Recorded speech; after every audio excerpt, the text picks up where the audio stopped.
Hasta ahora hemos visto que el comportamiento de un circuito eléctrico puede describirse a través de la relación entre el voltaje y la corriente o a través de la relación entre la onda de voltaje incidente y la onda de voltaje reflejada. En el primer caso, la relación entre voltaje y corriente es lo que denominamos impedancia, y en el segundo caso, la relación entre voltaje reflejado e incidente es lo que denominamos coeficiente de reflexión. Dependiendo de qué se quiera analizar, a veces es conveniente utilizar voltaje, corriente e impedancia, y a veces es conveniente usar voltaje incidente, voltaje reflejado y coeficiente de reflexión. Es más, a veces, al analizar un único circuito, debemos pasar de un dominio al otro varias veces por conveniencia. Para ir de un lado al otro, podemos utilizar las expresiones matemáticas que tenemos aquí en la pantalla. Si queremos encontrar el coeficiente de reflexión a partir de la impedancia de carga, usamos la expresión de arriba, y si queremos pasar del mundo del coeficiente de reflexión al mundo de impedancia, usamos la relación de abajo. Estas expresiones, si bien son simples, suelen ser un poco engorrosas porque tanto z como gamma son, en general, números complejos. La carta de Smith justamente es una herramienta gráfica que nos permite pasar de un mundo al otro y viceversa sin necesidad de utilizar estas fórmulas o una calculadora. Para entender qué es la carta de Smith y para qué sirve, vamos a empezar pensando en cómo podemos representar una impedancia gráficamente. Esto en realidad es muy sencillo. Si nosotros pensamos que la impedancia en general es un número complejo, que tiene una parte real igual a una resistencia y una parte imaginaria, que es lo que denominamos reactancia, si nosotros quisiéramos representar gráficamente una impedancia, necesitaríamos un plano cartesiano. La convención es que en el eje horizontal se representa la parte real o la resistencia y en el eje vertical se representa la reactancia. Entonces, por ejemplo, si nosotros quisiéramos representar la impedancia Z igual a 30 más J 40, deberíamos buscar en el eje horizontal la coordenada 30 y en el eje vertical la coordenada 40 y marcar con un punto donde se cruzan estas dos coordenadas. Y este sería el valor de Z. Algo que nos va a servir para entender la carta de Smith es pensar cómo son las curvas de parte real de la impedancia constante o parte imaginaria de la impedancia constante en estas curvas. Es decir, pensemos en la curva que describe R igual a 30. O sea, lo que queremos saber es qué puntos de impedancia tienen 30 más Jx, donde X puede ser cualquier valor. Entonces, por ejemplo, el punto 30 más J0 es el punto que toca acá el eje horizontal. 30 más J40, que es el que dibujamos recién, hace un rato, sería este que está por acá. 30 más J50 estará por acá.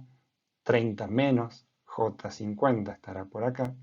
Y vemos que todos los puntos que tienen la misma parte real, en realidad describen una recta vertical que toca el eje horizontal en la coordenada 30 en este caso. También podemos hacer lo mismo para parte imaginaria de la impedancia constante, o sea, reactancia constante. Por ejemplo, pensemos cómo es la curva de parte imaginaria igual a menos 40. Entonces, en este caso, todos los puntos que tengan parte imaginaria menos 40 van a estar sobre una recta que en este caso es horizontal. O sea, todos los puntos que están sobre esta recta tienen parte imaginaria menos 40 y parte real que varía desde menos infinito hasta infinito. también es interesante pensar si hay alguna región del plano que no sea válida. Es decir, si hay valores de impedancia que se pueden representar en este plano que no tengan algún sentido físico. Para nuestro caso, en que vamos a trabajar con elementos pasivos, no pueden existir resistencias de valor negativo. Entonces, la región válida del plano va a ser el semiplano derecho. Es decir, desde el eje vertical hacia la derecha. Toda la parte, o sea, el semiplano derecho es la región válida. Toda la parte izquierda, que es lo que denominamos el semiplano izquierdo, que tiene resistencia de valor negativo, no tiene sentido físico para nosotros. Fíjense que la región válida es una región de tamaño infinito. Y en realidad vamos a usar todo el semiplano derecho, porque algo que se presenta frecuentemente es la condición de cortocircuito y circuito abierto.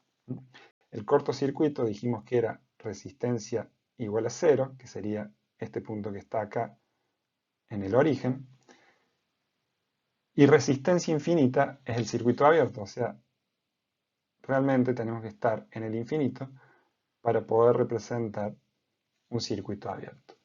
Y esto presenta algunas complicaciones que vamos a ver que en el plano gamma se simplifican un poco. Hemos visto que representar gráficamente el valor de una impedancia es bastante simple. Ahora, si quisiéramos representar gráficamente el coeficiente de reflexión, fíjense que el procedimiento es exactamente el mismo. El coeficiente de reflexión, por defecto, es un número complejo que también va a tener parte real y parte imaginaria. Entonces podemos usar otro plano cartesiano que vamos a llamarle plano gamma, que tiene en el eje horizontal la parte real y en el eje vertical la parte imaginaria. Entonces, si quisiéramos representar, por ejemplo, el coeficiente de reflexión gamma, vamos a poner eso, 0,5 más J 0,5, tendríamos que ir al eje horizontal, buscar el valor 0,5, al eje vertical y buscar el valor 0,5, y donde se cruzan estas dos coordenadas, tenemos el valor de nuestro coeficiente de reflexión. Al igual que lo que hicimos con el plano Z, también podemos pensar en cómo serían las curvas de parte real del coeficiente de reflexión constante o parte imaginaria del coeficiente de reflexión constante, y nos darían de vuelta una recta vertical para parte real constante y una recta horizontal para parte imaginaria constante. Sin embargo, en el caso del coeficiente de reflexión, resulta más interesante pensar en las curvas de módulo constante y fase constante, ya que vimos que cuando fijamos el coeficiente de reflexión en algún punto de la línea, el módulo se mantiene constante y lo que varía es la fase. Entonces esto nos va a resultar más útil que parte real o parte imaginaria constante. Entonces, para pensar cómo son esas curvas, pensemos, por ejemplo, pongamos un caso de, vamos a poner módulo de coeficiente de reflexión igual a 0,8. Entonces, nosotros podemos sacar fácilmente algunos puntos que tengan módulo 0,8. Por ejemplo, si buscamos el 0,8 en el eje horizontal, sabemos que este valor de coeficiente de reflexión tiene módulo 0,8. Lo mismo si buscamos el J 0,8, en el eje vertical vamos a tener también módulo 0,8. El coeficiente de reflexión sí puede ser negativo, entonces podríamos tener también módulo menos 0,8, o sea, perdón, módulo no, el coeficiente de reflexión menos 0,8, y también tendría el mismo módulo, o menos J 0,8, y también tendríamos el mismo módulo. Fíjense que cualquier punto cuya longitud de vector, si yo trazo un vector entre el origen y el punto, y tomo la longitud de ese vector y me da 0,8, el módulo de ese número complejo va a ser 0,8. Es decir que, no sé si se dan cuenta, pero que la curva que une todos estos puntos es un círculo de radio 0,8. Si bien no me está saliendo un círculo muy bonito, imaginen que es un círculo. Entonces todos los puntos que caigan sobre este círculo van a tener el mismo módulo. Entonces las curvas de módulo constantes son círculos centrados en el origen. Y el radio de ese círculo es el módulo del coeficiente de reflexión. Ahora pensemos, voy a cambiar de color, en curvas de ángulo constante. Vamos a poner ángulo de gamma igual a 45 grados. Entonces, para ver cómo es esta curva, lo que tenemos que pensar es que el ángulo que forma el punto, por ejemplo, podemos tomar un punto sobre esta curva que ya tenemos dibujada, por ejemplo, módulo 0,8, y si trazamos un segmento que vaya desde el origen hasta el punto y el ángulo que se forma entre el vector y la horizontal es de 45 grados, el ángulo de ese número complejo, de este número gamma, va a ser 45 grados. Ahora, en realidad, cualquier punto que caiga sobre esta semirrecta va a tener el mismo ángulo. O sea que la curva que me describe fase del número complejo gamma igual a constante es una semirrecta que parte desde el origen y forma un ángulo de, en este caso, 45 grados con el eje horizontal. También podemos pensar, en el caso del plano gamma, cuál es la región válida, o si es que hay una región válida y una región inválida. Vimos que no hay una restricción en cuanto a la parte real o parte imaginaria del coeficiente de reflexión, puede ser positiva o negativa, indistintamente, pero sí sabemos que hay una restricción en cuanto a el módulo del coeficiente de reflexión. Nosotros vimos que no tiene sentido físico que el módulo del coeficiente de reflexión sea mayor que 1. Por lo tanto, la restricción que vamos a poner es que el módulo del coeficiente de reflexión sea menor o igual que 1. Y esa va a ser la región válida. Recién vimos que una curva de módulo constante, por ejemplo, módulo de gamma igual a 1, sería un círculo de radio 1. ¿Bien? Entonces, todos los puntos que caigan dentro de este círculo, vamos a decir que es la región válida. Y todo lo que caiga fuera de este círculo es la región inválida. Todos los puntos posibles o realizables físicamente tienen que estar dentro de este círculo de radio unitario. El hecho de que la región válida de valores de coeficiente de reflexión sea un círculo presenta una ventaja importante respecto al plano Z. Recordemos que en el plano Z la región válida es un semiplano de dimensiones infinitas. Y aquí tenemos todo acotado a un círculo de radio 1. O sea que todos los valores de impedancia físicamente realizables se tienen que poder representar adentro de este círculo. Pensemos, por ejemplo, en el caso de un cortocircuito, hemos visto que el valor de coeficiente de reflexión para un cortocircuito es -1.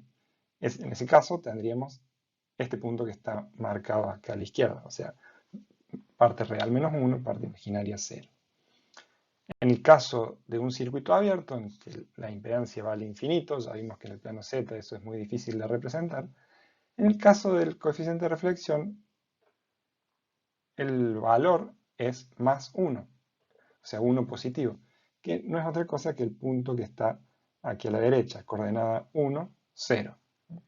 O sea que eso que antes nos pasaba en el plano Z, que necesitábamos ir del cortocircuito al circuito abierto y teníamos que recorrer una distancia infinita, en el plano gamma simplemente tenemos que recorrer desde -1 hasta 1.